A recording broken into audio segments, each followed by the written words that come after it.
श्रवण संज्ञ सलाहकार भीष्म पितामह राज ऋषि पूज्य गुरुदेव श्री सुमति प्रकाश जी महाराज की जय।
जिन्हें साथ सद्गुरु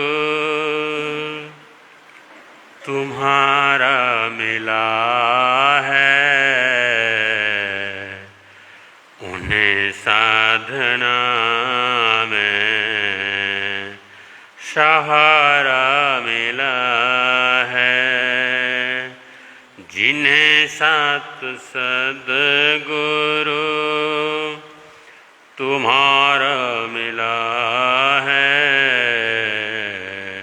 उन्हें साधना में सहारा मिला है,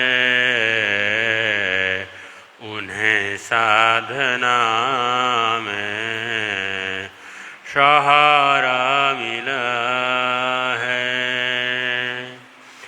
तेरे शब्द का ध्यान करते हो को कदम तेरी राह में धरते हो को, तेरे शब्द का ध्यान करते हो को कदम तेरी राहों में धरते हुओ को तेरी रहमतों का इशारा मिला है, तेरी रहमतों का इशारा मिला है, उन्हें साधना में सहारा मिला है, जिन्हें साथ सद्गुरु तुम्हारा मिला है, उन्हें साधना में सहारा मिला है, उन्हें साधना में सहारा मिला है। विषय भोग उनको गिराएंगे कैसे, उन्हें ताप तिन्नों सताएंगे कैसे, विषय भोग उनको गिराएंगे कैसे, उन्हें ताप तिन्नों सताएंगे कैसे, जिन्हें तेरी कृपा का हुंकार मिला है, जिन्हें तेरी कृपा का हुंकार मिला है, उन्हें साधना में सहारा मिला है, उन्हें साधना में सहारा मिला है, जिन्हें साथ सद्गुरु तुम्हारा मिला है, उन्हें साधना में सहारा मिला है।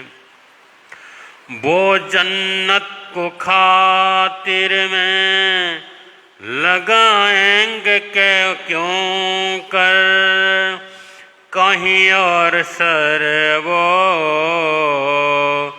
झुकाएंगे क्यों कर, वो जन्नत को खातिर में लगाएंगे क्यों कर, कहीं और सर वो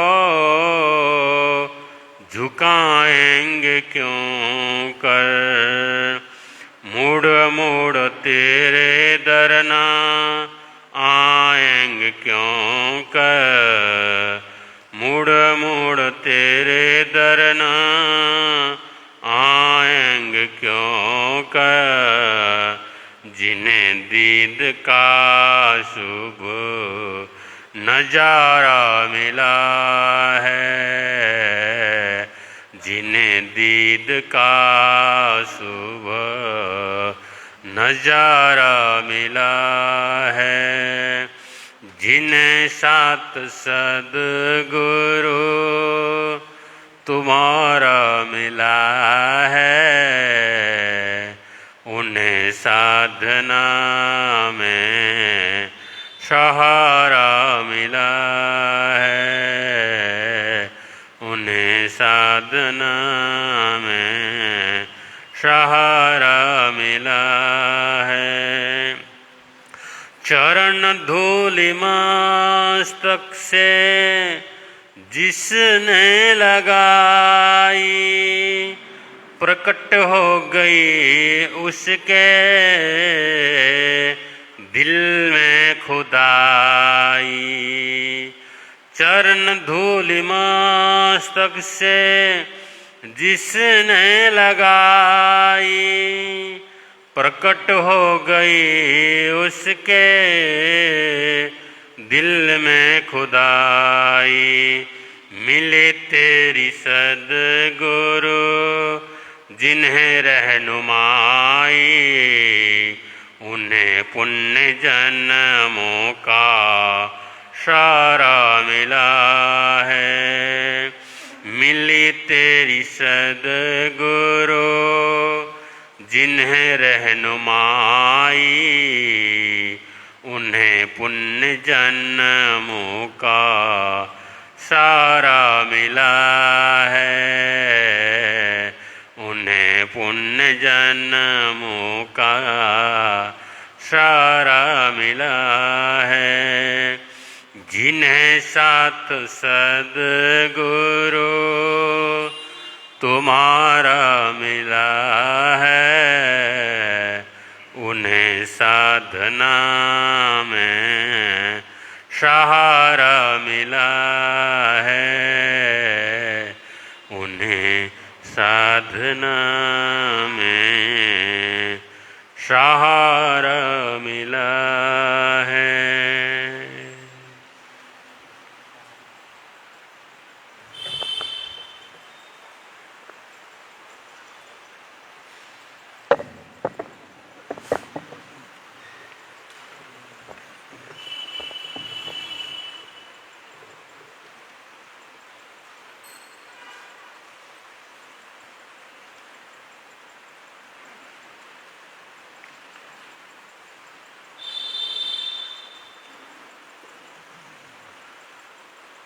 धम्मो मंगलमुखिता अहिंसा संयमो तव देवावितं नमं सन्ति जसा धम्मे संयमणो। दुनिया के चराचर जीवों पर कर्मों ने जाल बिछाया है। क्या साधु गृहस्थ क्या बाल वृद्ध बस कोई न अति शुभ कर्मों के आने से संतों का समागम मिलता है। जिन वाणी श्रवण करने से दुख जन्म मरण का मिटता है, दुख जन्म मरण का मिटता है। समय नदी की धार की जिसमें सब बह जाया करते है। समय बड़ा तूफान प्रबल पर्वत झुक जाया करते हैं। अक्सर दुनिया के लोग समय में चक्कर खाया करते, लेकिन कुछ ऐसे होते जो इतिहास बनाया करते हैं।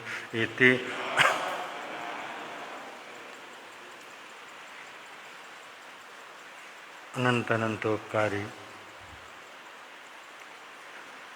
त्रैलोक्यनाथ शासन के महाप्राण श्रवण भगवान महावीर स्वामी को स्मरण करते हुए आचार्य भगवान एवं आराध्य गुरुदेव के चरणों में वंदना। मंचासीन नेपाल हिंद गौरव वाचनाचार्य उपाध्याय प्रभार डॉक्टर श्री विशाल मुनि जी महाराज साहब के चरणों में कोटि वंदन। आदरणीय मुनिराज, प्रिय श्रोताजन,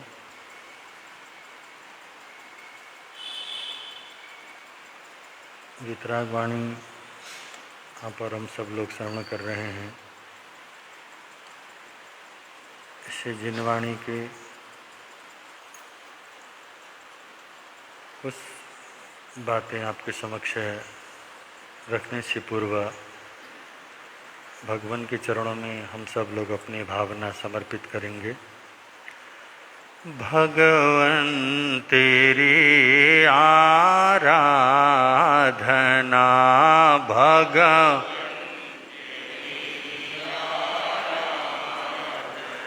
मेरी जिंदगी की शान हो।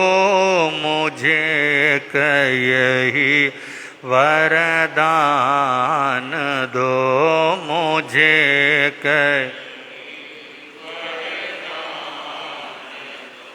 मेरी आत्मा बलवान हो भगवन तेरी आराधना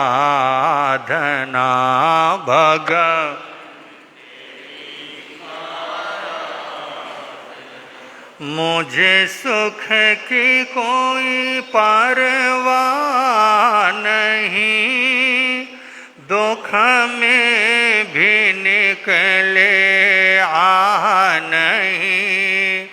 मुझे सुख की कोई परवाह नहीं, दुख में भी निकले आ नहीं। बस एक तेरा ध्यान हो, बस एक तेरा ध्यान।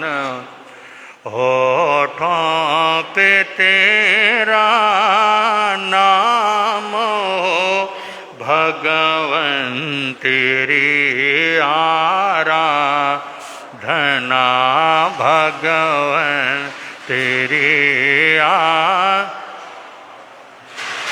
दौलत रहे या ना रहे, खुशियाँ हो चाहे गम रहे, दौलत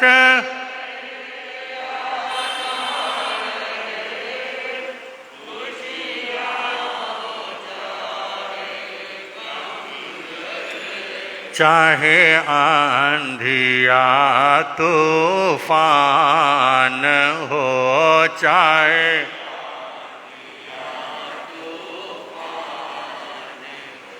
विचलित न मेरा ध्यान हो भगवन तेरी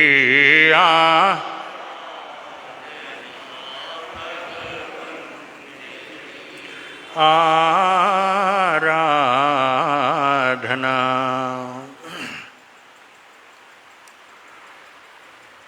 शासनपति शर्मा भगवान महावीर ने अपने प्रमुख शिष्य इंद्रभूति गौतम को संबोधन करते हुए कहा था,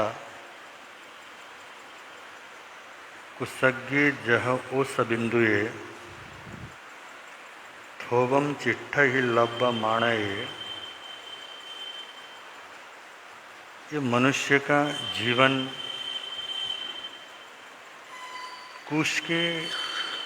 कुश में ठहरे हुए उस बिंदु के समान होता है। उस घास के अग्रभाग में प्रातःकाल को उसकी बूंद कुछ समय तक के लिए ठहर सकता है। जरा सा हवा का झोंका आया और वो बूंद अपने अस्तित्व को समाप्त कर देता है, या हवा उसके अस्तित्व को समाप्त कर देती है। धूप की थोड़ी सी रोशनी और उष्णता पड़ गई, तब भी वो नन्हा सा ओस का कण मिट जाता है, समाप्त हो जाता है। भगवान फरमाते हैं एवं मनुयाणम जीवियम, इसी तरह का मनुष्य का जीवन होता है। इसलिए हे गौतम, तुम समय मात्र का भी प्रमाद मत करना। ये सिर्फ गौतम के लिए नहीं, गौतम को लक्ष्य में रखकर हम सब लोगों के लिए उन महापुरुष ने बातें कही है। और ये बातें हम कह देते हैं, सुनते हैं और बार बार हमने सुना भी, पर हमें विश्वास नहीं होता कि हमारा जीवन इतना छोटा क्या हो सकता है या है। यही तो बड़ी आश्चर्य की बात। अगर हमें ये ज्ञान हो जाए कि मेरा जीवन क्षणभंगुर है, तो बंधु कहाँ पाप करने में हमारा मन लगेगा, कहाँ क्रोध और अहंकार का स्थान हमारे भीतर में रहेगा। हम तो जरा जरा सी बात पे क्रोधित हो उठते हैं और हमारा अहंकार हमें कितना बेभान कर रहा होता है। ये हमारे जो कषाय हैं, जो हमारे आत्मा के शत्रु हैं, जो अनादिकाल से हमें संस्कार के रूप में आगे से आगे जन्म और मरण, जन्म और मृत्यु का एक श्रृंखला को बढ़ाए जा रहे हैं। तो जन्म मरण के श्रृंखला को तोड़ना है। जिसने जन्म लिया है मृत्यु अवश्य भावी है, मृत्यु होना निश्चित। ये तो हो नहीं सकता कि जन्म हो और उसकी मृत्यु न हो। जन्म के साथ मृत्यु लगा हुआ है, तो यही एक दुख का कारण है। और हम भी जो संसार में डरते हैं, भयभीत होते हैं, ये डरना और भयभीत होने के पीछे सिर्फ एक ही कारण है कि हम मरने से डरते हैं। और जो व्यक्ति निर्भीक होता है, किसी से डरता नहीं, किसी से का मतलब मृत्यु से जो डरता नहीं है, उसे संसार की अन्य कोई शक्तियां भयभीत नहीं कर सकती। आज हमको तो न जाने कौन कौन से डर सताए रहते हैं। कभी हमको ऐसा लगता है हमारी इज्जत कम न हो जाए, कभी हमको लगता है कि हमारे मान में कहीं कोई ठेस न पहुंचे। और संसार में जिन जिन के साथ हमने अपनी आसक्ति बनाई है, और उन आसक्तियों को दूर होने का भय भी तो हमारे भीतर में रहता है। इसको भगवान ने आर्त ध्यान में कहा है। इष्ट का वियोग और अनिष्ट का संयोग न हो, इसका चिंतन हम बार बार करते हैं। हमारे मन में यही विचार आता है, मेरे जीवन में अनिष्ट नहीं होना चाहिए, एक तो ये भाव रहते हैं। और जो मेरे को अनुकूल वातावरण प्राप्त हुआ है वो मुझसे दूर न चला जाए, सुख मुझसे दूर न जाए और दुख मेरे करीब ना आए। बस यही चिंतन हमारा बार बार क्या होता है, रहता है। तो भावनाओं पर आप लोग प्रवचन श्रवण कर रहे थे। जो हमारी बार बार जो भावनाएं आती हैं, परंतु जीवन भर जिसको याद रखना चाहिए उसको तो हम याद नहीं रख पाते, और जिसको हमें याद नहीं रखना है उसको हम बार बार चिंतन करते रहते हैं। भगवान कहते हैं तुम चिंतन करो, अनित्य का चिंतन करो, नित्य का ध्यान करो। और अनित्य से हम नित्य को जान सकते हैं, नित्य को जानने से अनित्य का ज्ञान होता है। तो बंधु, ये दोनों का चिंतन जब हम लोग करना प्रारंभ करते हैं, भगवान कहते हैं ये प्रशस्त भावना होती। और अप्रशस्त भावना हमारे आत्मा को दुर्गति की ओर ले जाती है। तो और जो प्रशस्त भावनाएं हैं वो हमारी आत्मा की प्रगति करने वाला होता है। तो अच्छी भावनाएं हमारे मन में आए, और अच्छी भावनाओं के माध्यम से ही अनेकों महापुरुषों ने अपने अपने कार्य को साधा है। 12 प्रकार की जो भावनाएं हैं, और 12 प्रकार की भावनाओं का चिंतन तत्वार्थ सूत्र में बड़े सुंदर रूप में व्याख्या आती है। और उसको और सरलता से समझने के लिए एक हमारे जिन शासन में बड़े जबरदस्त एक आचार्य हुए हैं, जिनका नाम भूधर जी स्वामी है, भूधर जी महाराज। उनका जीवन भी बड़ा अनोखा था। बाल्यकाल से शरीर देखने में बड़ा सुंदर था, और शरीर जितना डिलडोल था उनकी भावना भी कुछ ऐसी थी। उनका संपर्क फौजियों के साथ होता है, और फौजियों के साथ सहयोग करने का कार्य उन्होंने शुरू कर दिया। और फौजियों के साथ रहते रहते वो अफसर बन गए। और बंदो, एक व्यक्ति के पास इतनी शक्ति है, 84 डाकुओं को अकेले व्यक्ति ने क्या कर लिया, उनके साथ मुकाबला किया। और मुकाबला करते करते ऐसी घटना घट गई, एक डाकुओं के द्वारा तीखे हथियार से जब वार किया गया तो उनका जो ऊंट जिन पर वो सवार होके युद्ध करने के लिए गए थे, लड़ रहे थे, मुकाबला कर रहे थे, ऊंट के गर्दन में लगा और ऊंट की गर्दन लटक गई और उसी समय ऊंट क्या हो गया, मर गया।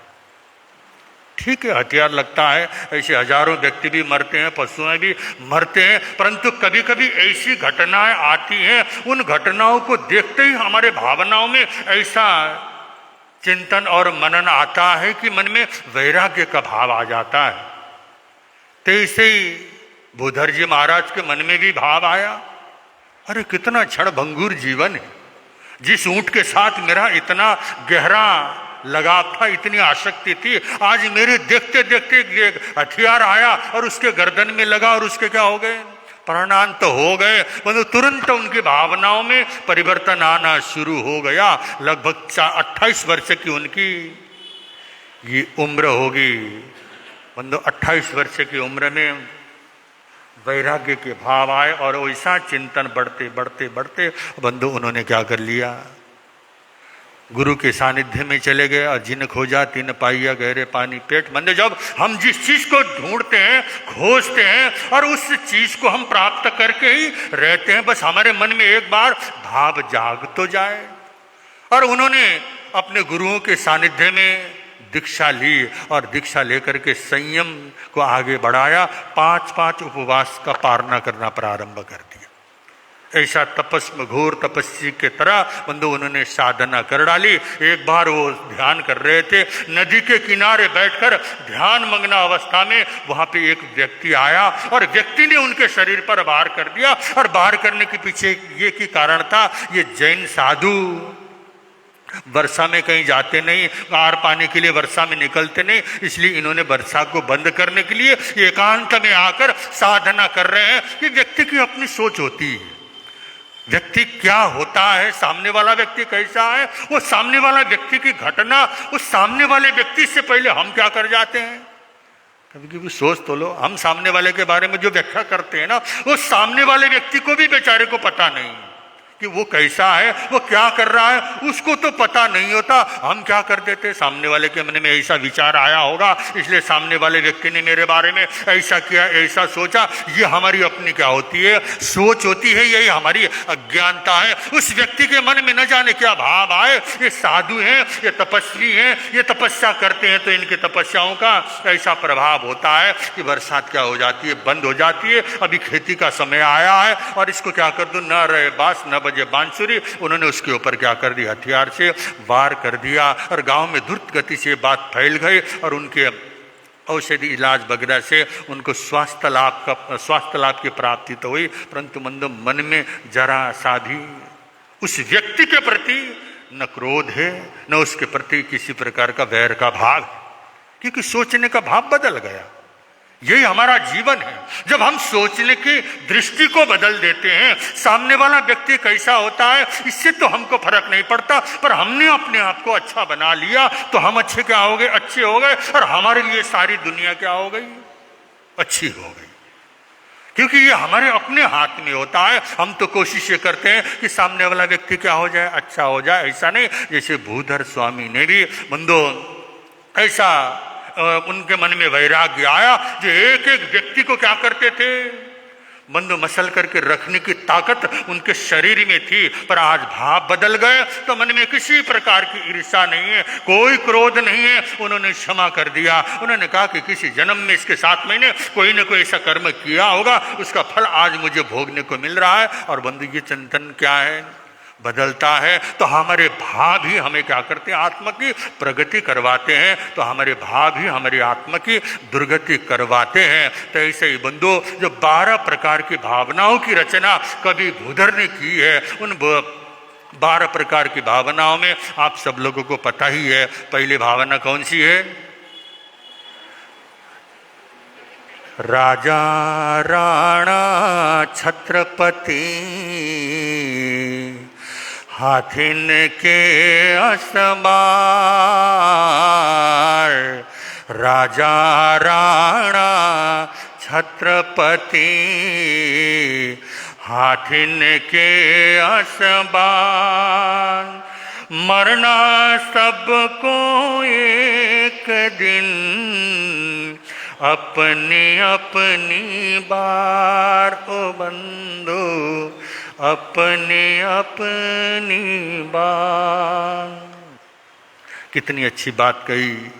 राजा हो या राणा, छत्रपति हो या बंधु, हाथियों पर सवार करने वाला अहंकारी व्यक्ति इसे हाथियों में सवार करता है और उसके पास सब कुछ है, तो ऐसे व्यक्तियों को भी क्या करना पड़ता है बंधु, एक न एक दिन क्या करना पड़ेगा, मरना तो पड़ेगा। अपनी जब बारी आएगी, जब अपना आयुष्य पूर्ण होगा तो उसको भी क्या करना होगा, अपने समय में मरना होगा। और इस अनित्य का भाव बंधु जीवन में वैराग्य लाने वाला होता है। जैसे कि कल हमने सुना था भरत चक्रवर्ती के बारे में, तो ये अनित्य भावना भरत चक्रवर्ती ने क्या करी थी भाई।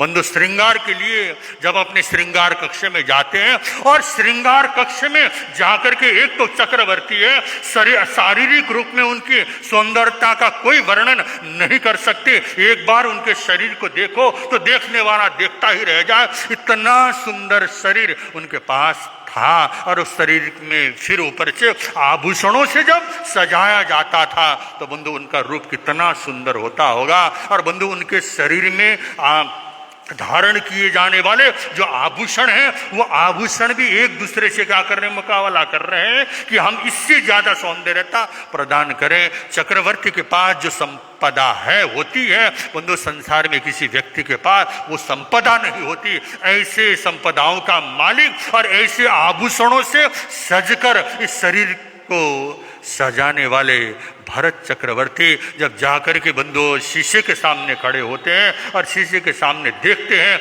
हर जगह हर शरीर के अंग को देखते हैं, तो बंधु एक दूसरे आभूषण एक से बढ़कर एक दिखाई दे रहे हैं। और देखते देखते बंधु अचानक एक अंगुली पर ध्यान जाता है और अंगुली की शोभा आधी दिखाई दी।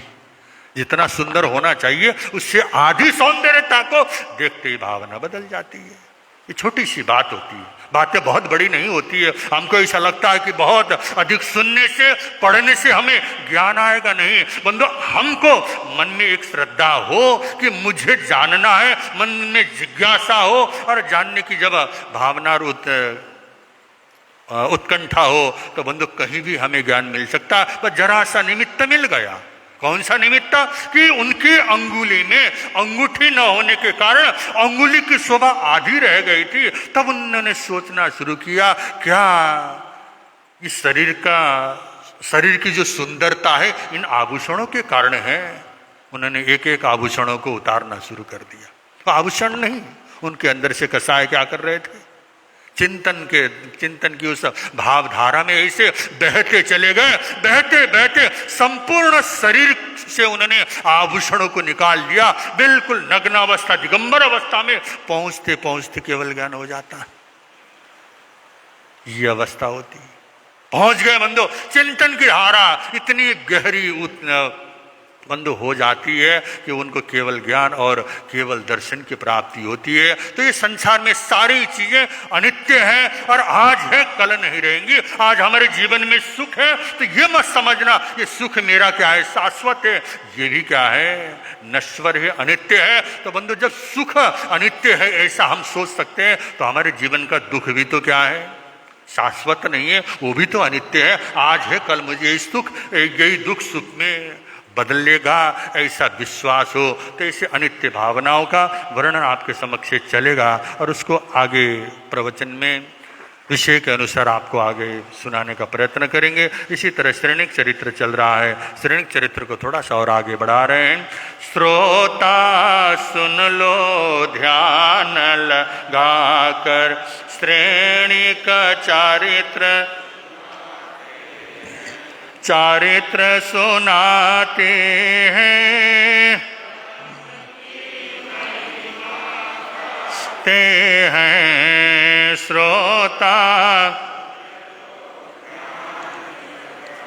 कर श्रेणी का चारित्र सुना, थाल देख कर श्रेणी का सोचे, हरण हुआ है माल।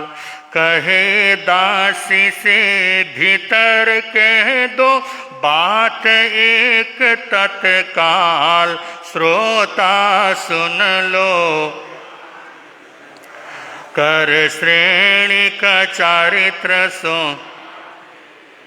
आधा सरोवर सुख गया है, 3 बूरज हैं खासी। नंदा सुन के समझ गई ये दासी है, दासी की बदमाशी, श्रोता सुन लो।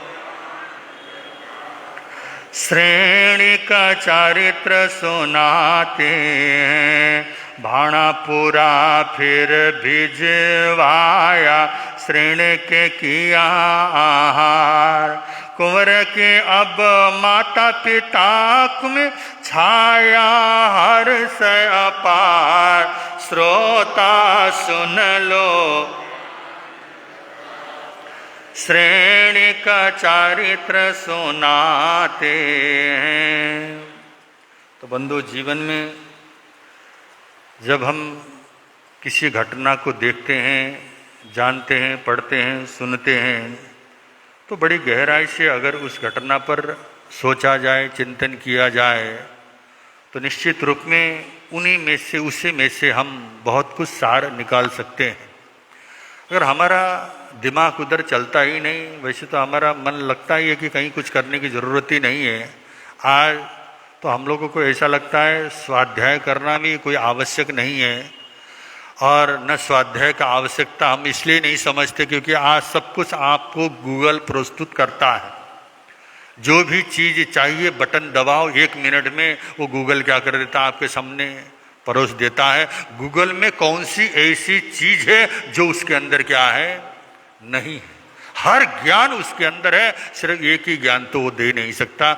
आत्मज्ञान देना, हमारी अपनी आत्म की अनुभूति करवाने की कला उसके अंदर नहीं है। स्वयं को खोजना है, और सारी चीजें तो गूगल ने क्या कर लिया है, खोज लिया, ढूंढ लिया है। हमें स्वयं को ढूंढना होता है। ऐसा ही बंधु, कभी कभी जिंदगी में बड़े अवसर आते हैं और वो अवसर आके निकल जाते हैं। हमारी नादानी, हमारी अज्ञानता, हम वो अवसर को क्या कर देते हैं, यूं ही गवा देते हैं। फिर उसके बाद फिर हम लोग पश्चाताप करते हैं, मेरे जीवन में ऐसा क्यों हुआ, ऐसा कभी मेरे जीवन में अवसर तो प्राप्त नहीं हुआ।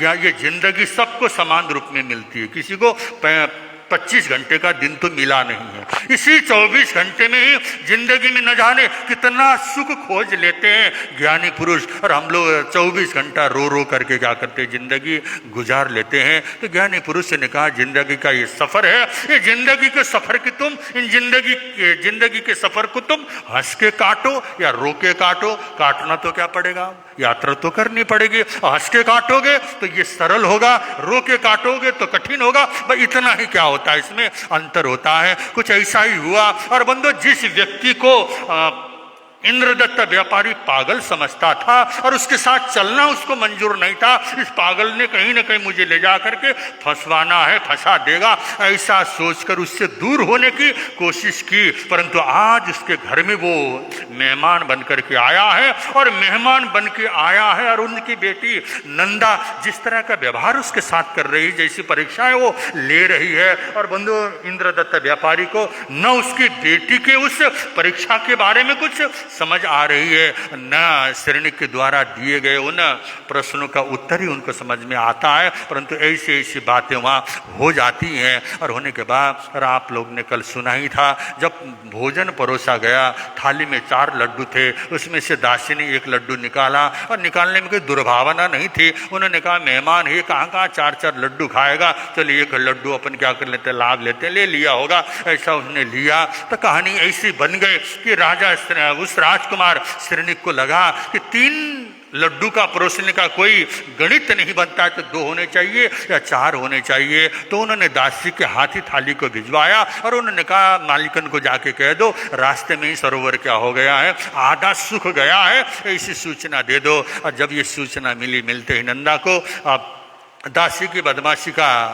ज्ञान हुआ और वो एकदम सुंदर रूप में स्वयं थाली को क्या करती है, सजा के लाके भोजन करवाती है। अब राजकुमार श्रेणिक भोजन करता है, अतिथि है, और अतिथि के साथ अब बंधु अपनी वार्तालाप को आगे बढ़ाते हैं। और इंद्रदत्त व्यापारी थोड़ा अतीत में जाने लगे और राजकुमार श्रेणिक के साथ वो चर्चा करते हैं रास्ते में कौन कौन सी घटनाएं हुई, क्योंकि जो घटनाएं घटी थी, जो भाव इंद्रदत्त व्यापारी के मन में आए थे, वो भाव प्रकटीकरण के रूप में तो शब्द के रूप में तो बाहर आए नहीं थे। इसलिए जितना अपने को बचा सकते थे इंद्रदत्त व्यापारी ने बचाया होगा। और उन्होंने कहा होगा कि वहाँ हम लोग गए थे तो उस गांव में ऐसा हुआ था, वहाँ ऐसा हुआ, पहली बार जब हम मिले थे तो तुमने मुझे मामा बोला, तब तो मुझे समझ में नहीं आया था, ये बात मुझे बाद में क्या हुई समझ में आए। इस तरह की सारी वार्तालाप करते करते समय व्यतीत हो गया। और व्यतीत होते होते उस राजकुमार श्रेणिक के सारे हाव भाव को जानने के बाद, और बंधु आज उनको नहीं पता, न तो नंदा को पता है, न इंद्रदत्त व्यापारी को पता है, जो आज तुम्हारे घर के अंदर मेहमान बन करके आया है कोई सामान्य मुसाफिर नहीं है, एक राजकुमार है और भविष्य का होने वाला ये राजा है। कभी कभी सौभाग्य से ऐसी चीजें हमारे समक्ष आती हैं, अगर हमारी प्रज्ञा अगर जागरूक हो तो बंधु उसका सदुपयोग हम कर पाते हैं, नहीं तो बंधु ऐसा अवसर जीवन में हमको भी बहुत बार आया है। फिर बंधु अज्ञानी व्यक्ति बाद में पछताता है, अगर मैं उस में ऐसा कर देता तो ही शब्द होता है हमारे पास, ऐसा होता तो, वैसा होता तो। बंधु इन्हीं चीजों में हम क्या करते हैं, अपने जीवन को गवाते हैं। और बंधु वार्तालाप को आगे बढ़ाते बढ़ाते आपको पहले भी बतलाया जा चुका है, नंदा ने पहले ही मन के अंदर ये संकल्प किया था, जिस तरह का व्यवहार और जिस तरह के बातें और हमारे पिताजी के मन में जो प्रथम बार हमारे शादी की बात उनके मन के अंदर भाव आया है, तो हमारा विवाह इसी व्यक्ति के साथ होना चाहिए, सिर्फ मन में उसने संकल्प किया। और इंद्रदत्त व्यापारी के मन में भी जो प्रथम बार जो भाव आए थे, उन्हीं भावों को मूर्त रूप देने की तैयारी हो जाती है। और बंधु अब विवाह की क्या हो गई, तैयारी हो गई। और श्रेणिक से बंधु उन्होंने पूछा होगा आप कहाँ के रहने वाले हैं, आपका परिचय। और बंधु श्रेणिक अपना परिचय इस रूप में तो नहीं देगा कि मैं प्रसेनजीत महाराजा का राजकुमार हूँ, मैं मगध देश का राजकुमार हूँ। ये परिचय क्या करते हैं जो बड़े लोग होते हैं वो नहीं देते हैं, क्योंकि आपको पहले भी कहा कि बंधु जो साहसी लोग होते हैं उनके तो भाग्य पीछे चलता है, भाग्य के पीछे नहीं चलते। कायर लोग भाग्य के पीछे चलते हैं और साहसी लोगों के भाग्य पीछे चलता है। ऐसे श्रेणिक के तो भाग्य पीछे पीछे क्या कर रहा चल रहा था। जो बंधु उसने 18 प्रकार के जो रत्न निकाले थे, उसके अंदर स्त्री सुख का भी रत्न क्या था उनके पास था, तो सारा वैभव उनके पास है। शादी विवाह की तैयारी होती है और परिचय उन्होंने अधिक नहीं जाना। उन्होंने कहा हम तो मुसाफिर हैं, ना हमारे घर का पता है, ना हमारे माता पिताओं का हमें क्या है इतना ज्ञान है। जिस तरह से उन्होंने परिचय देना होगा दिया, और देने के बाद बंधु वहाँ शादी विवाह की तैयारी होती है। और राजकुमार श्रेणिक का विवाह इसे नंदा के साथ क्या हो गया। और श्रेणिक जो राजकुमार है, श्रेणिक राजकुमार का विवाह होके और बंधु अब ससुराल के अंदर वो क्या कर रहे हैं, और अपने जीवन यापन कर रहे हैं। और बंधु इतना बुद्धिमान व्यक्ति और जिसके पास बुद्धि का क्या है भंडार है, ऐसे बुद्धिमान व्यक्ति जब इंद्रदत्त व्यापारी के साथ चलता होगा पुत्र के रूप में, क्योंकि उनके घर में पुत्र नहीं था तो इन्हीं को अपने पुत्र के रूप में उन्होंने स्वीकार कर लिया। पुत्र और पुत्री दोनों इतने समझदार हैं। अब बंधु महाराजा राजकुमार श्रेणिक उन्हीं इंद्रदत्त व्यापारियों के साथ उनके साथ व्यापार में सहयोग करने लगा, उनकी दुकान में बैठने लगा। बैठते बैठते उसका जीवन अब आगे बढ़ता है और इसी इंद्रदत्त व्यापारी के घर में उनका जीवन आगे बढ़ रहा है। और आगे बढ़ते बढ़ते बंधु अब कैसे आगे का जीवन चलता है ये समय के अनुसार आपके समक्ष रखने का प्रयत्न करेंगे। अब आप और हम सब लोग वाचनाचार्य परिवार के मुखारविंद से जिनवाणी श्रवण करेंगे। बोलिए शरण भगवान महावीर स्वामी की।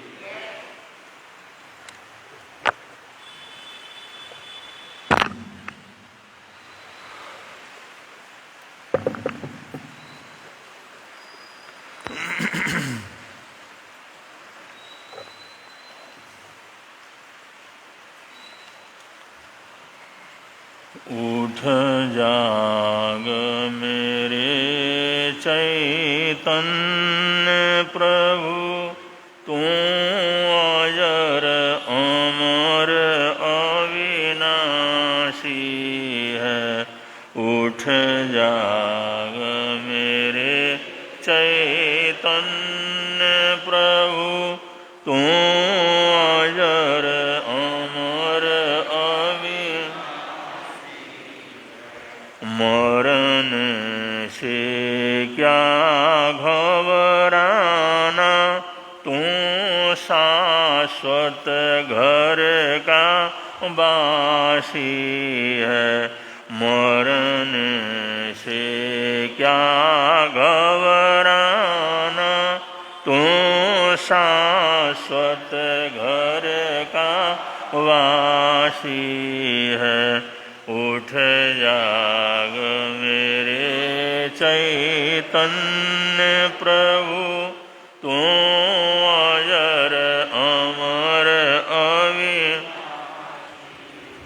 उठ जाग मेरे चैतन्य प्रभु, तू अजर अमर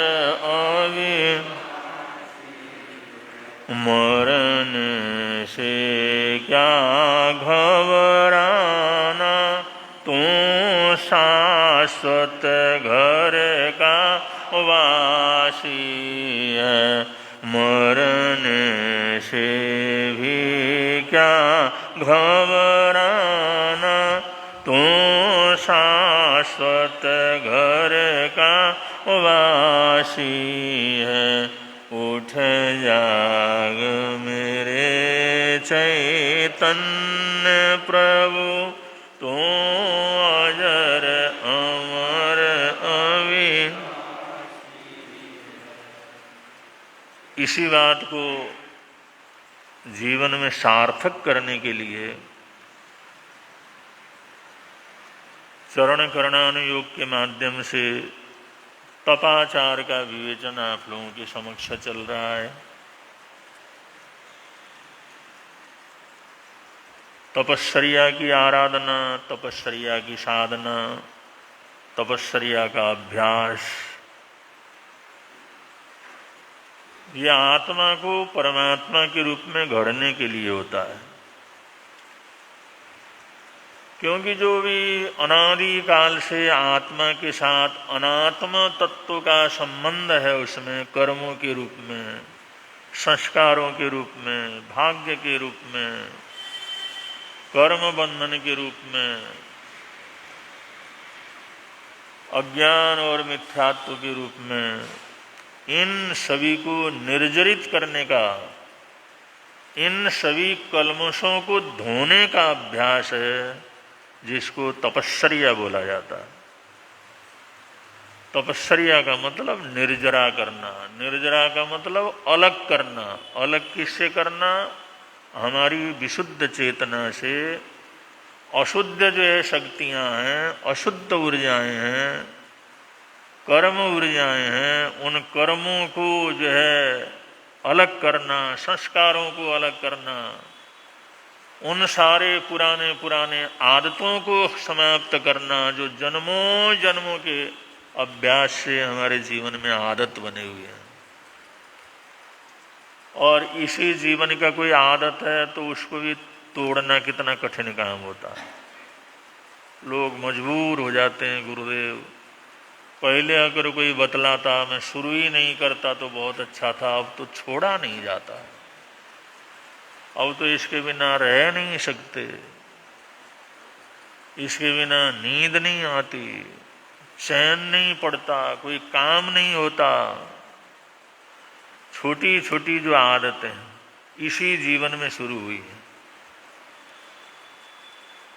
15-16 वर्ष तक तो माँ बाप के कंट्रोल में रहते हैं, उसके बाद जो बुरी आदतें बच्चों के अंदर शुरू हुई हैं, उन आदतों को तोड़ना भी बड़ा कठिन काम होता है। आदमी हताश हो सकता है, रोता है, मैं छोड़ना चाहता हूं लेकिन छूटता नहीं, क्या कर। एक सिगरेट की आदत, एक जर्दे की आदत, तम्बाकू की आदत। अब वो तम्बाकू में कोई स्वाद है? तम्बाकू थोड़ा सा खा के देख लो, आदमी उल्टी करता फिरेगा। मनुष्य की हालात ऐसी होती है, उसी चीज को खाते खाते ऐसी आदत हो जाती है, उसी तम्बाकू को खाए बगैर उसको रहा नहीं जाता। ये विचित्र प्रकार के कर्म हैं हमारे, विचित्र प्रकार के बंधन हैं। अब पहली बार कोई सिगरेट पीता है तो कोई स्वाद थोड़ी आता है, स्वाद नहीं आता, लेकिन आदत पड़ जाती है तो उसके बिना रह नहीं सकते। इसलिए थोड़े संस्कारों की ये जरूरत होती है, अच्छे माहौल की जरूरत होती है। गंदी आदतें जीवन के अंदर शुरू न हो। अगर माता पिता भाई बहन समाज आना जाना उठना बैठना अच्छे लोगों के अंदर है तो ये आदत पड़ती नहीं, वरना ऐसी बड़ी खोटी आदतें पड़ती हैं जिसका हिसाब नहीं। एक शराबी खूब शराब पीता, सारा नाश कर दिया घर का, उसकी घरवाली रोज लड़ती है, फिर भी कहीं ना कहीं से शराब खाने पहुंच जाता है। और एक दिन तो पीछा करते करते जिस समय जहाँ शराब पीता था वहां पर पहुंच गई, और जैसे ही पहुंची तो बेचारे वो थर थर कांपने लगे। उन्होंने सोचा ये शराब को पी पी करके सारा नाश कर दिया इसने। अब जिस समय रखा हुआ था उसने कहा क्या चीज़ है, जैसा पिया उसने थोड़ा सा उसने सोचा इसको पीने के लिए इतना आफत मचाते हैं, ये घर का सारा बर्तन बेच देता है, सारे सबको दुखी कर रखा है, ये पीता क्या है ये। जिस समय एक घूंट लिया तो थू थू करती रह गई, अरे नाला तू ये पीता, इसके लिए मरता। उन्होंने कहा ये पीना आसान काम थोड़ी है, तुम कहते थे भाई वहां जाके मजे लेता है, क्या मजे हैं ये तो कष्ट भुगतने के लिए आते हैं। अब ये चीजें जो आदतें पड़ जाती हैं, तम्बाकू की आदत हो या शराब वगैरह की आदत हो, नशे की आदत हो, कोई ताकत नहीं, कोई शक्ति नहीं, कोई स्वाद नहीं, कोई आनंद नहीं। अब ऐसी चीजों का आदत पड़ती है तो भी उसको तोड़ना मुश्किल होता। तो अगर स्वादिष्ट चीजों का आदत पड़ जाए तो बड़ा मुश्किल का काम। ये जो आदतों को तोड़ना है ना, इसका नाम निर्जरा है। निर्जरा का मतलब इन आदतों को तोड़ना। कोई भी आदत हमारे को नुकसान देने वाला नहीं भी देने वाला है उसको भी तोड़ना। अब कोई चाय की आदत हो तो कोई चाय पाप थोड़ी है, अरे सूखी हुई घास है उसका पानी है, कोई ऐसा तो है नहीं कोई जहर हो, लेकिन आदत खराब। तो ऐसी कोई भी आदत, किसी भी तरह की आदत, अगर उस आदत को हम निर्जरित कर सके, उस आदत को तोड़ सके, तो आदमी बहुत फ्री हो जाता, बहुत सुखी हो जाता। परवशता को अगर तोड़ दे, गुलामी को तोड़ दे, जैसे किसी का गुलाम हो कितना दुखी रहता है, अरे अगले के कहे बिना खा नहीं सकते, इजाजत लिए बिना पी नहीं सकते, कमर में दर्द है जाकर के लेट नहीं सकते क्योंकि गुलाम है, नौकरी है, साहब के गए बिना तो कुछ भी नहीं कर सकते।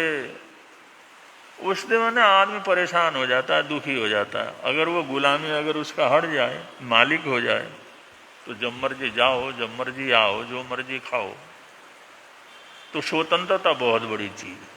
स्वतंत्रता ही सुख, अपने ऊपर अपना तंत्र, अपने ऊपर अपना शासन। हम जो चाहे कर सकते हैं और जो नहीं चाहे नहीं करेंगे।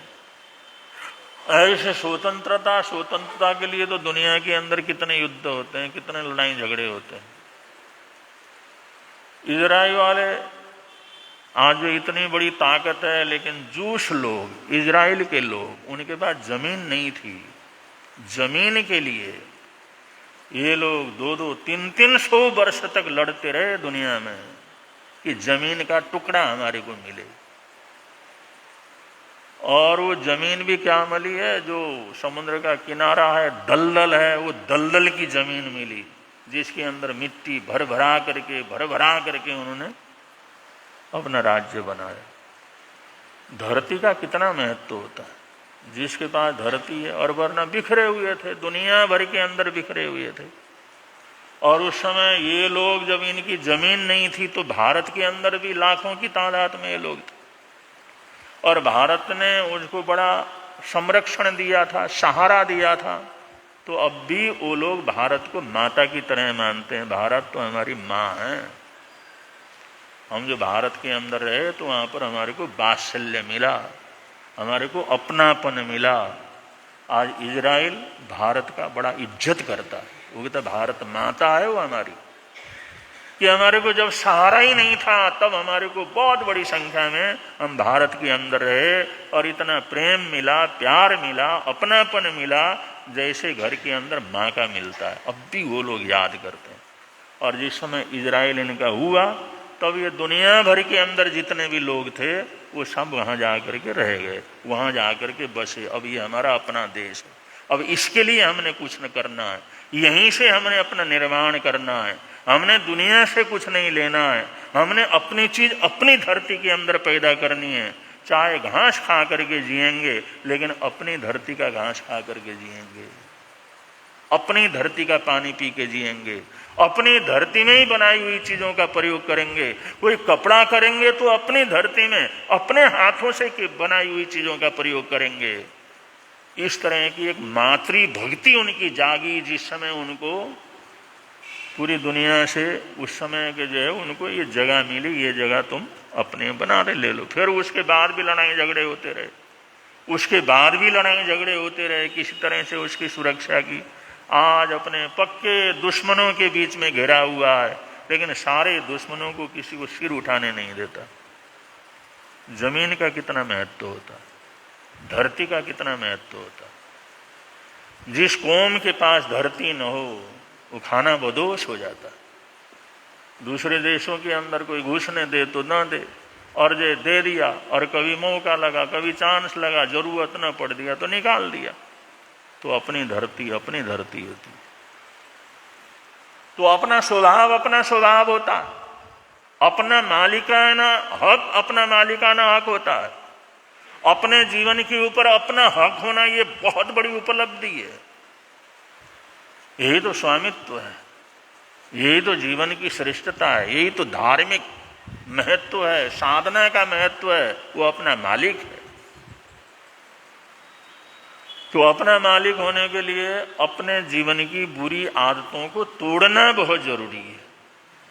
दुनिया के अंदर भी अगर मालिकियत चाहिए तब भी जो है अपने आप को जो है अपने बुरी चीजों को तोड़ना जरूरी है।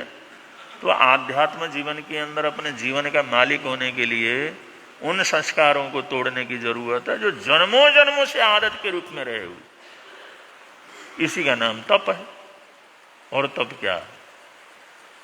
अगर हम अपनी बुरी आदतों को छोड़ सकते हैं, बुरी आदतों को तोड़ सकते हैं, एक दिन के लिए तोड़ें, 2 दिन के लिए तोड़ें, जिंदगी भर के लिए तोड़ें, अपनी गुलामी को तोड़ देते हैं, बुरे भावों को तोड़ देते हैं, बुरे सोच को तोड़ देते हैं, तोड़ने का अभ्यास करते हैं, इसका नाम तपश्चर्या है। तपश्चर्या इसी को कहते हैं। इसलिए तप के बिना गति नहीं है, तप के बिना कोई गति नहीं। हर जगह तपश्चर्या का अपना महत्व है। तप को बड़ा भारी महत्व दिया जाता है। मोक्ष का मार्ग है ज्ञान, दर्शन, चरित्र, तप।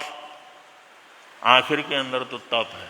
तप की ज्योति जिस समय प्रज्वलित होती है और वो तप की ताकत उसको जो है वहां पर मोक्ष के अंदर पहुंचा देती है।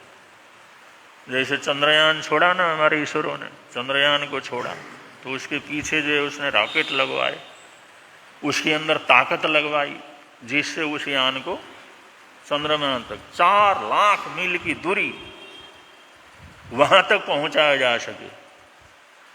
तो जो है वो प्रयत्न किया। और जिसके पास ये ताकत होती है, तप की ताकत, तप का मतलब वो ज्वाला, वो शक्ति, वो ईंधन जो जिसको वहां तक पहुंचा सके।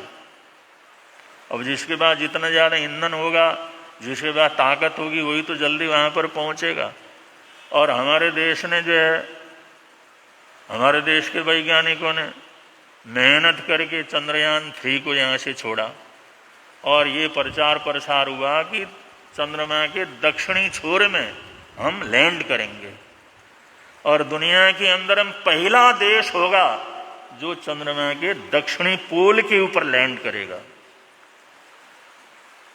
और रूस को पता लगा अरे इन्होंने छोड़ दिया, अब ये दक्षिणी पोल के अंदर जाकर के बैठेंगे तो ये तो होएगा सबसे पहला देश भारत होगा जो दक्षिणी पोल के अंदर जाने वाला। वो सोचता हम इतनी बड़ी बड़ी ताकतें, आज से 40 साल पहले हम वहां चले गए, चंद्रमा में चले गए, 40 साल पहले वहां की मिट्टी तक लेकर के आए, अब दक्षिण पोल के अंदर उतरने वाला भारत होगा तो अब 11 तारीख को वो छोड़ रहा। मैंने कहा पहले तो हम होंगे, अरे हम इतने बड़े ताकतवर, हमारे सामने भारत ये पहला देश बनेगा चंद्रमा के दक्षिण पोल के अंदर उतरने वाला। उन तैयारी कर ली। कंपटीशन दुनिया के अंदर रहता है, हालांकि मित्र देश है, चाहे मित्र देश हो, लेकिन कंपटीशन तो कंपटीशन है और कंपटीशन तो अपने नजदीक वालों से ही होता है। अब ये अमेरिका बोलो या रूस बोलो, ये लोग ये हमेशा चाहते हैं दुनिया के अंदर पहला नंबर हमारा होना चाहिए, पहली चीज हमने बनाया और पहली चीज का अपना महत्व तो रहता। अब हमारा तो कितना 44 दिन के अंदर जाकर के अभी 23 अगस्त को जाकर के लैंड करना है, लेकिन 11 तारीख को वो छोड़ रहा है। आज कितने हो गए? आज 10 तारीख है, कल वो छोड़ेगा वहां से। लूना, उसका नाम है लूना, उसको कल छोड़ेगा और हमारे पहुंचने से पहले पहले वहां पहुंच जाएगा और दक्षिणी पोल के अंदर लैंड करेगा और दुनिया को बतलाया दक्षिणी पोल के अंदर उतरने वाला पहला मैं हूं। अभी तक वैसे सोए हुए थे। अब 40 साल पहले 30-35-40 साल पहले इन्होंने छोड़ा था, तब दक्षिणी पोल के अंदर गए नहीं थे। तो हिंदुस्तान के अपने जो वैज्ञानिकों ने सोचा भाई ये काम करके पहला नंबर ले लेते हैं, लेकिन जिसके पास ताकत हो, जिसके पास बल हो और उसके साथ लड़ना तो मुश्किल ही हो जाता है। मित्र देश है लेकिन उसको लगा ले भाई हम दूसरे नंबर पर आ जाएंगे और दुनिया में किसी भी काम में हम दूसरे नंबर पर आए, हमारी टेक्नोलॉजी दूसरे नंबर पर आए। उसने तैयारी करके कल छोड़ करके हमारा चंद्रयान जाने से पहले पहले उसने वो लैंड करना। अब ये प्रश्न हुआ, अब जब इतने पहले छोड़ा तो हमारे को पहले पहुंचना चाहिए, लेकिन हमारे पास इतने मजबूत रॉकेट नहीं है, इतने मजबूत ईंधन नहीं है जो इतनी ताकत से उसको आगे क्या कर सके, भेज सके। हमारा यान जो चंद्रयान तो है पहले पृथ्वी के उस घेरे पर पहुंचा, वहां पर चक्कर काटता रहा, कई कई दिन चक्कर काटने के बाद एक झटके से वहां से निकला, फिर अभी चंद्रमा के चारों तरफ घूम रहा है। और वो रूस वाले, वो तो हमारा तो चंद्रमा के चारों तरफ घूम रहा पहले ही, लेकिन अब छोड़ करके हमारे से पहले वहां लैंड करेंगे। तो ये शक्ति है तप की, ज्वाला की, अग्नि की, तपस्या यही तो है। जिसके पास जितने जो है ये जो है इलेक्ट्रिक पावर हो, जिसके पास ईंधन की शक्ति हो, वो लोग बहुत जल्दी से जल्दी यात्रा कर लेते हैं, जल्दी से जल्दी पहुंच जाते हैं। तो तप की एक ताकत है, तप भी वो बल है, तप इसकी ताकत है। वो चार जो हमारी चीजें हैं, ज्ञान, दर्शन, चरित्र, और आखिर के अंदर तप है। जिस समय तप संपन्न हो जाता है, ये आत्मा परमात्मा बन जाती है। इसलिए तप का महत्व है। और तपस्या का मतलब निर्जरा तत्व, तपस्या का मतलब है निर्जरा तत्व। जिस काम को करने से हमारे जीवन से बुराइयां टूट रही हों, बुरी चीजें टूट रही हों, तो हमारी तपस्या।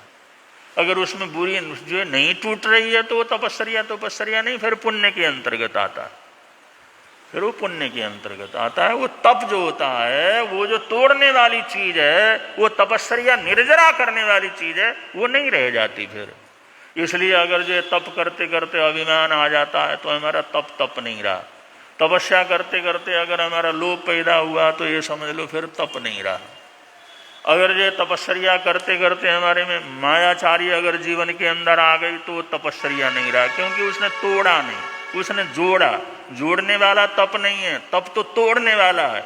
जीवन की बुराइयों को तोड़ने वाला, 18 प्रकार के पापों को तोड़ने वाला, दुनिया भर की आदतों को तोड़ने वाला, जन्मों जन्मों के संस्कारों को तोड़ने वाला, जो बुरी संस्कारें हैं, जिन संस्कारों की वजह से दुनिया के अंदर हम बंधे हुए हैं, उन संस्कारों को तोड़ने की जो ताकत है उसको तप कहते हैं।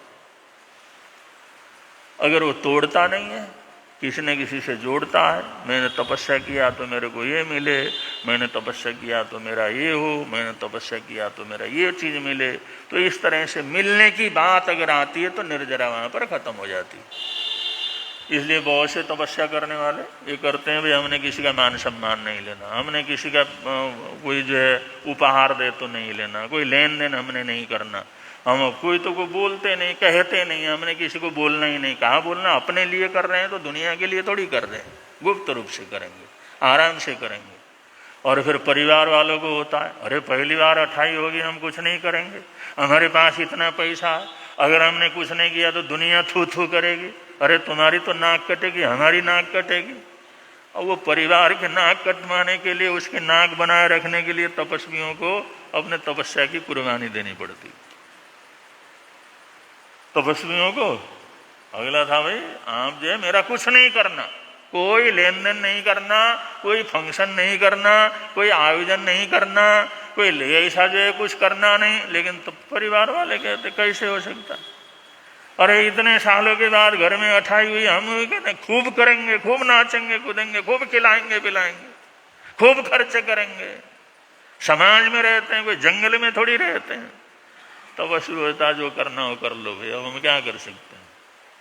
लेकिन तपस्या को हर कोई नहीं समझता, लेकिन इतना जानकारी रखना चाहिए, तपस्या वो है जो हमारे जीवन से उन बुरे संस्कारों को तोड़े। और तपस्या वो ताकत है, तपस्या वो बल है, तपस्या वो शक्ति है जो हमारी आत्मा को शुद्ध बना करके मोक्ष तक क्या कर सकती है, पहुंचा सकती है। तो ऐसी तपस्या का विवरण, ऐसी तपस्या का जो परिचय शास्त्रकार दे रहे हैं, जैसे अनशन तपस्या है, उनोदरी तपस्या है, और भिक्षाचारी तपस्या है, वृत्ति संक्षेप तपस्या है, रस परित्याग तपस्या है। अब ये चल रहा है चौथा, 5वां तपस्या आएगा काय क्लेश। 5वां जो तपस्या आ रहा काय क्लेश। काय क्लेश के अंदर क्या कहते हैं, शरीर को जितना तकलीफ देना हो तो दे दो। अरे काय क्लेश करो भाई, कष्ट उठाओ, धूप में जा करके बैठ जाओ, जितना करना हो। यही जो है काय क्लेश जो है तपते हैं। तो अगर किसी को पूछो भाई आप को दर्द नहीं होता, लोच करते हैं तो दर्द नहीं होता, काय क्लेश तप कर रहे हैं, दर्द कहाँ से होना। और कोई तकलीफ वगैरह हो गई तो कहते हैं भाई काय क्लेश तप चल रहा है। तो ये काय क्लेश क्या है और काय क्लेश कैसे होता है, काय क्लेश के संबंध में महापुरुषों का क्या कहना है, और काय क्लेश को कैसे भगवान महावीर स्वामी ने तपने के लिए बताया, ये सब जैसा प्रसंग आएगा आप लोगों के समक्ष रखेंगे। बड़े प्रेम से आप लोग बोलेंगे, मिलता है आनंद प्रभु की वाणी से, मिलता है आनंद प्रभु। धर्म है लगता प्यारा प्यारा, धर्म है लगता